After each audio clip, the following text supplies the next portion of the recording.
Hi there, this is September 30th, and I'm going to be talking about the discussion we had in class today, which is about video gaming. We pretty much just talked about, Dr. Strangelove opened the class by talking about video games in general. We talked a lot about the industry of video gaming. We went into a discussion on, he asked for us to put up our hands for girls to put up their hands if their boyfriends were gamers, so to speak. And a lot of girls put up their hands, not myself, but they did, and then he asked in the room what guys play video games and so on and so forth, and it kind of got a discussion going about video games in general and kind of what kind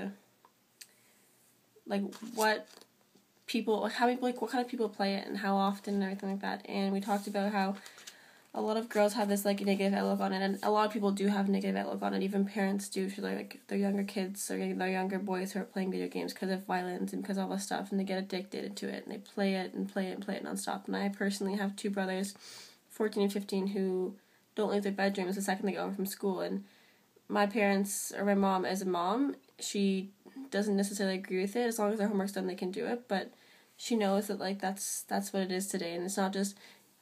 Years ago, when it first started happening and there was violence and stuff, things were being blamed, like murders and child violence and all this stuff was being blamed on these video games, but I think that's not necessarily a valid point nowadays, these days right now, because I think that there's so many different kinds of video games and so many different people playing, different ages, different genders, and different groups of people in general, and I think it's become more of a social thing. I think that a girl in class today actually pointed out that, video gaming for guys is the equivalent of girls going out shopping. It's their way of going out and socializing. They sit there and us girls will look at them and be like, how are you sitting there for hours on end each night with this thing in your ear and this microphone here? Who are you talking to across the world, and how is this possibly fun?